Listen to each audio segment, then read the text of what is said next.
u b'a fɔ ko Amadou Kasonge bɛɛ b'a wele ko kas ne ye mɔgɔ ye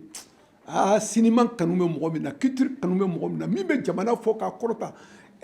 dɔgɔnɔw olu ka kunkɔrɔta u bɛ se k'u kunkɔrɔta ni mɔgɔ min ye ne b'a fɔ ma ko le hogan ko un homme à respecter année de la culture ale kun mina cɛ jamana kuntigi y'an bonya n'a ye jamana ɲɛmɔgɔw y'an bonya n'a ye a tɛ se ka kun cɛ fo an ka bɔ ka tasibila kɛ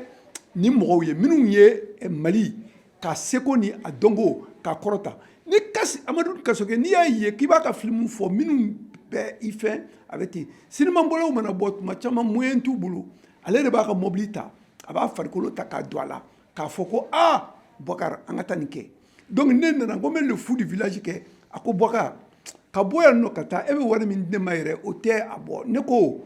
ne ka mobili n b'a boli ka bɔ yen fɛ ka na n'a ye n b'i ka mɔgɔw ta n'a ye ani fɛn ne ko n ko Kasonge bɛ nin kɛla mun kama a ko non Boubacar ne bɛ culture de fɛ mɔgɔ b'a kɛ ne ye sɛgɛn min kɛ yanni n ka ɲɛ sɔrɔ a ko la ne b'a dɔn mɔgɔ caman bɛ tɛmɛ olu de fɛ donc ka e dɛmɛ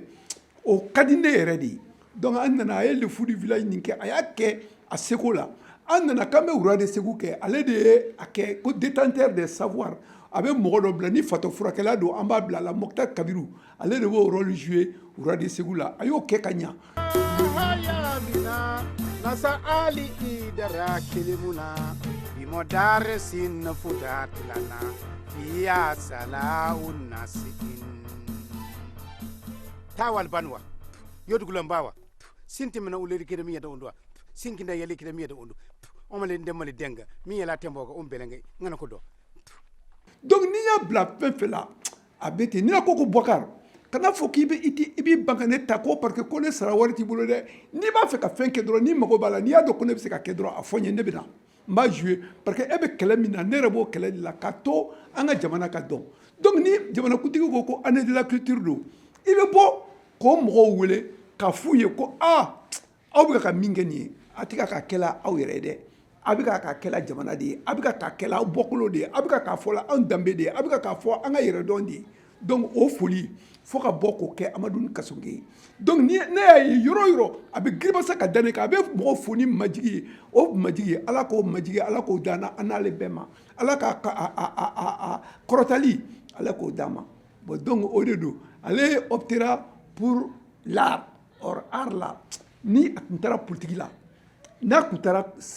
commerce la peut-être a tun bɛ min sɔrɔ sisan a to a ye fɛn dɔ sɔrɔ dɛ o y'a garijɛgɛ de ye parce que i bɛ fɛn fɛn sɔrɔ diɲɛ kɔnɔ o y'i garijɛgɛ de ye o de fɔra k'i tun b'o de sɔrɔ donc n bɛ Amadou Kasonge fo k'a dɔn ko vraiment a ye min kɛ ala k'a dɔn a ye ala kana bɔ an kɔnɔ jamanakuntigi tɔgɔ la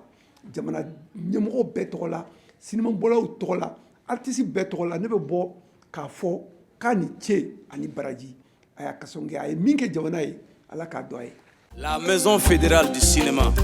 et de l'audiovisuel jɛkulu caman de don minnu cɛsirilen don Mali cinéma a n'a seko n'a dɔnko taaɲɛ la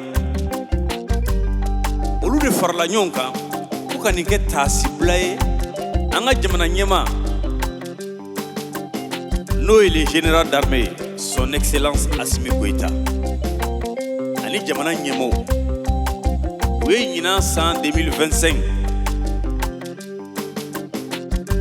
k'o kɛrɛnkɛrɛn k'o di seko ni dɔnko ma o bari aw ye baara ɲuman minnu kɛ ka tɛmɛ a n'aw bɛ cɛsiri min na sisan